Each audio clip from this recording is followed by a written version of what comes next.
Thanks for joining us for Religious Hard Talk. I'm Ian Boyne. Today we want to explore Eastern mysticism. We want to explore the mystical path.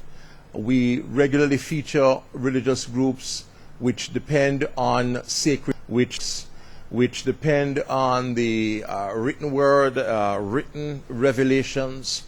But there is a school of religious thought that is more grounded in experience, more particularly in mystical experience. There are persons whose entire lives have been devoted to an intense spiritual search for truth, but a truth which is experiential, a truth which is tangible, a truth which can be grasped rather than merely something that is learned. We have someone like that with us today, retired JDF Captain Oliver Jobson. He is the author of this book, Expanding the Boundaries of Self, Beyond the Limit of Rational Thought, Discovering the Magic Within. He is a student and a follower of one of the most well-known religious leaders out of India, Sai Baba, a controversial religious leader, someone about whom there have been a number of rumors and scandals, but also a number of dramatic things associated with Sai Baba's lives. Some of the most stunning miracles that I have heard about and read about have been associated with Sai Baba. Oliver Jobson will tell us about Sai Baba. Will tell us about the number of trips that he himself has made to India. This is a man who goes on a religious pilgrimage to Peru or to Israel. He has studied the Kabbalah. He wanted to become a Catholic priest and was very active in the Catholic Church as a young man. He will tell us why he decided against the Catholic priesthood, but why he has devoted so much of his life to this spiritual search. So, Religious Hard Talk today explores Eastern mysticism. You know, this is a program that looks at religion from the multiplicity of perspectives which are contained in that thought form. We thank you for your company on Religious Hard Talk. Oliver, good to have you. Thank you. Good to have you. You've come from the U.S. just to be here on the program. We're very appreciative of that. We have been chatting for some time. I've had a chance to go through a lot of this book, Expanding the Boundaries of the Self, and had a good friend whose opinion I respect, who read it and felt particularly moved by it. As I said in my introduction, Oliver, you have been intense about the religious path. People spend a lot of their time pursuing fame, pursuing fortune, pursuing a romantic engagement. You have spent a lot of your time on the spiritual pursuit. I have. You have gone to India. You have gone to various ashrams. You have sat on the gurus. Why this? With this hunger? How long have you had this hunger for spirituality? Well, when I was a child, 6, 7 years old, the first incident I had where I thought it was normal to believe in the previous lives. You know, it's just a memory I had. Yes. And so I always felt as if I just appeared here. I didn't realize I was giving birth. And when my brother was because born, you had a sense from very early that you were here before. Oh yes. That you had previous lives. That's why I remember the previous lives. You remember the previous I remember lives. a few of them. Right? And I said to my mother when my brother was born, I said, or sometime after my brother was born, how did I get here?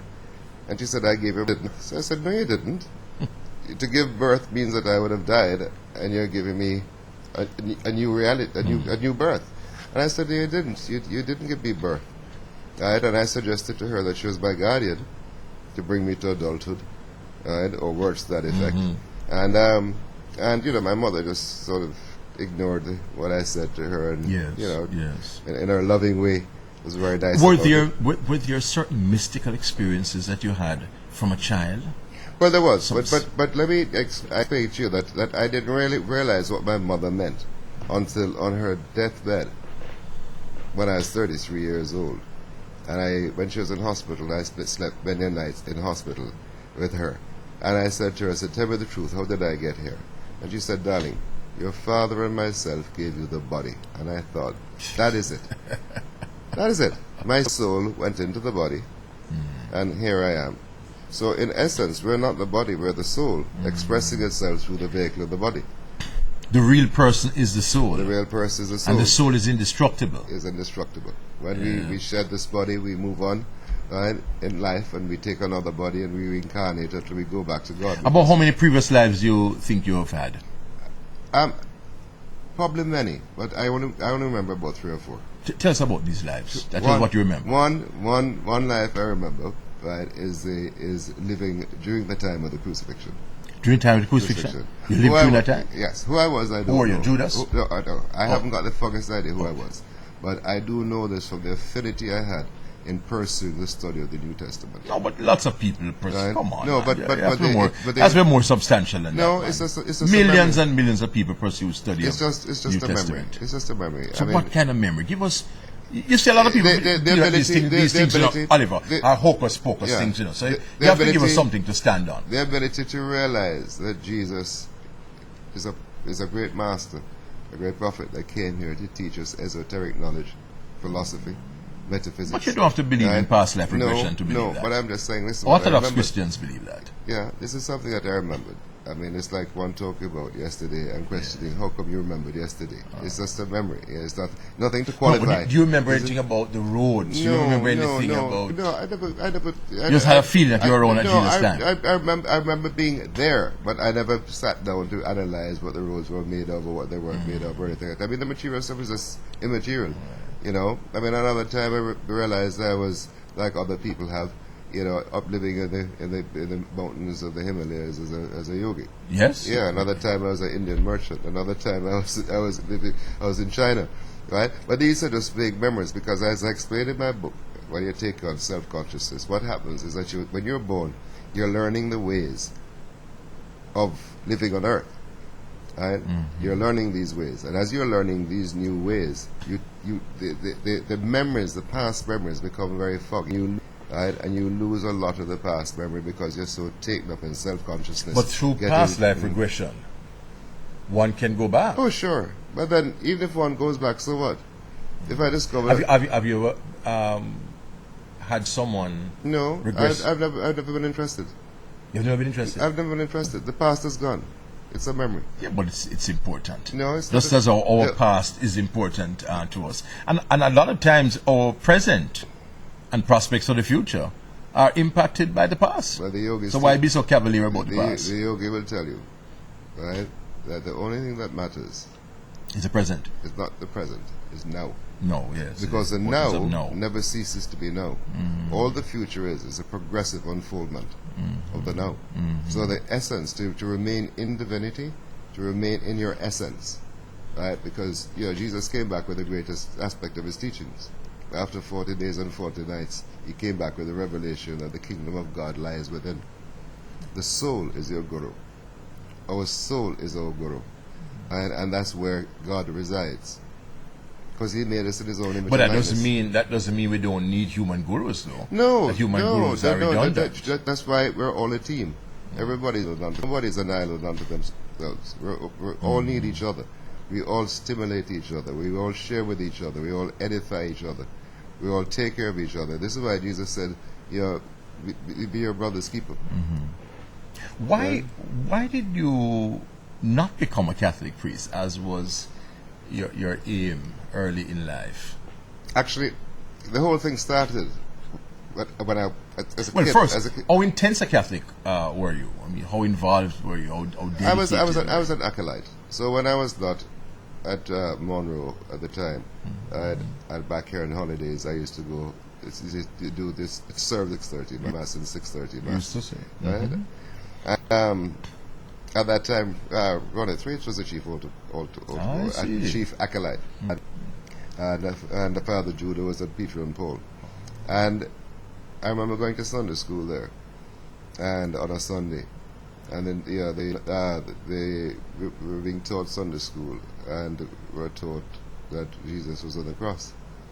And in the midst of the Sunday school, when the nun said that Jesus was on the cross, right, a voice said to me, "No, I'm not on the cross." And I looked around. Jesus talking to you? I know it's Jesus. I'm just saying to us, a voice said to me, "I'm not on the cross." So I'm looking around and trying to figure out if anybody got the message.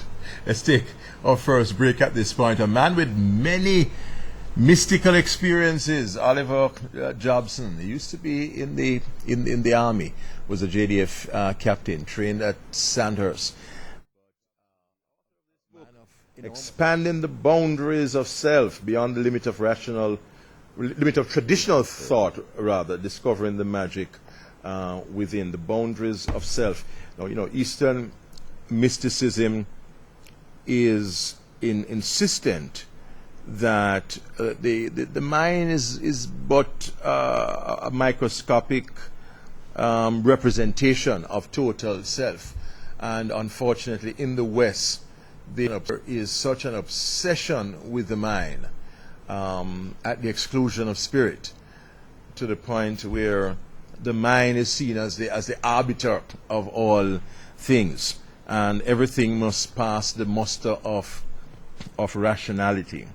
But you, Oliver, believe that there is much more to life than the conscious mind affords. There is the subconscious, and the subconscious lies in spirit. And Jesus came, and if we study Jesus' teachings, we shall see that Jesus is teaching us how to access our soul, our inner mind. Because the yogi sees the whole universe as God mind. The whole universe is a mind. Supreme soul. Right? As an intelligent, creating thing that's not created. The universe is still creating. Yeah, everything is That's changing a pantheistic, form, yeah. right? And Jesus taught us how to access our inner mind, our soul, to get into our soul. That's why he said the kingdom of God lies within. Right? You see Jesus as an avatar, I see, like Sai Baba. I see Jesus as an avatar. Not Jesus, the unique Son of God that No, the Catholic Church teaches. No, You have become a heretic now, that you do not hold to the Orthodox Christian faith. No, I we don't, said because- Jesus was a unique Son of God with a unique mission. Well, he was unique, but he was No, not the only. no, he was not the unique only. He was means not only the of a kind. Let's okay. be Okay, true but to the word. No, he's not unique. He's not unique. No, because you have other avatars. Other avatars. You have lots of other avatars. Sai Baba is one of them. Sai Baba is one. He's a current one. He's a current, right? yes. I mean, you've had Rama, Krishna, Melchizedek. You've had Elijah, Moses. There are lots of avatars. There are lots of avatars. Right? But you who have come down. know, Oliver, that you said you served with Ronnie. If Ronnie and others who knew you as a very active Catholic, strong acolyte, getting up early in the morning to serve 6 o'clock Mass, they'd be disappointed that you have moved away from the Orthodox understanding of Christ. You speak a lot about Christ, but not about Christ in the way that the Orthodox Christians would want you to speak. Well, what has happened is that people have been taught the same thing for the past 2,000 years. Yes. And nobody ever stops to think. Right? Everybody takes everything as pirate fashion, right, and just learn it by heart. Right? But nobody ever stops to think, to say that, my God, we're made in the image and likeness of God. The kingdom of God lies within. So we're worshipping God outside there and missing the fact that God is inside here. And God is like water. We're the fish. God is above you, below you, around you, inside you, all over you. Right? And the soul, which is in us, is no different in terms of its like energy, its cosmic energy, which is what God is, all over the universe. Because God's energy permeates. So we are all every atom. pieces of God. We're all different ornaments of the one divine being. The one divine being. We're all ornaments of it. So your view of reality is a monistic view of reality. It is a monistic. Everything is one. Everything is one. And this is a teaching, underlying teachings of all So that's why there religions. can't be any devil.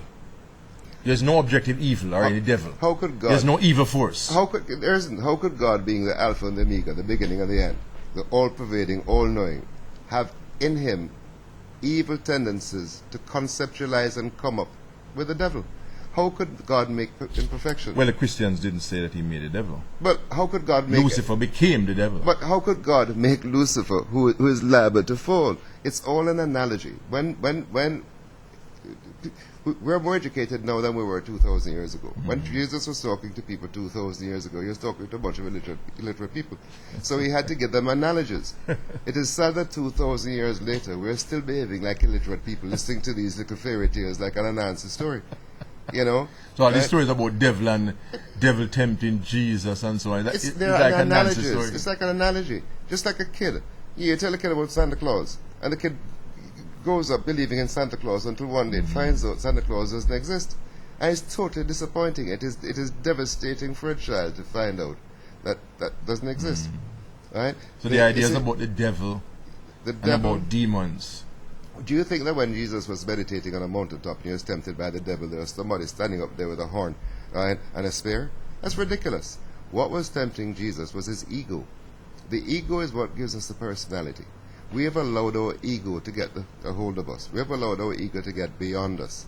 Right? And as a result, we give it too much power. And the ego controls us as opposed to us controlling it. Therefore, the devil is the ego, E-G-O, meaning easing God out. Edging God right? out. Right? Yeah. That the ego is what's saying to Jesus. But there was no literal being there for it's just a negative personality of our being. So you don't believe in the fall of man, that man has fallen from grace. We are sinners. We are all, We're not sinners. We're not sinners. No, we're not sinners. Right? You're straight far from Catholic teaching, Oliver. But what you must understand is that in the beginning, God could not create anything lesser than himself. He could not create anything greater than himself. And he could not create anything other than himself. So when he created the world, right, he created darkness and light. God owns the darkness and he owns the light. The light is at one end of the spectrum and the darkness is the other end of the spectrum. God says, I am the light. Follow me. I am the way, the truth, and the light. Go towards the light, not the darkness. So he has given us a map on how to get to him. Right? Because when we're born, we're coming from God. Everything comes from God. There's nothing that doesn't come from God. I mean, the book of Genesis tells us that everything that God made is good. So all things come from God. And everything is perfect, and everything is good. Everything is perfect. Everything is perfect, and everything is good. We're imperfect. So why do we have evil in the world? Where imperfection. Why do we have suffering in the world? Where imperfection lies is in our interpretation, right? And mind. It's not just interpretation, Oliver. There are evil things that take place in the world. It's not a matter that we are saying that they are evil. They are evil things. Yes, but evil is another word for negative. Yes, right? There's positive and negative. There's light and darkness. It's called the study of the dialect. So if there's this one reality, one soul, one force, why do we have this negativity? And why do we have such an abundance of manifestation of it? Okay, because as in the Lord's Prayer, as in heaven, so on earth, we have lost our way, we have lost our direction, we take things for granted, we don't pay any attention to our soul. The church is not teaching anything about the soul, the church is not teaching anything about the self, right? The church is teaching that you have to have faith in God. But where is God? God is out there, and it's not. God is in here. So what you need to do is have self-confidence, right? Self-confidence. The self-confidence is faith. In the confidence in knowing that God is inside your soul, and you have faith in God residing in you. Once you find the soul, which is light, and tune into that soul, and everybody does that, it harmonizes with everybody else. So it is as a result of our not actualizing our potential that we have all of this evil, this negativity. Exactly, that negativity, right? And we are just not. We don't realize that we are divine beings. We're divine beings. We're divine beings. We're not sinners. The churches have misled us over the years.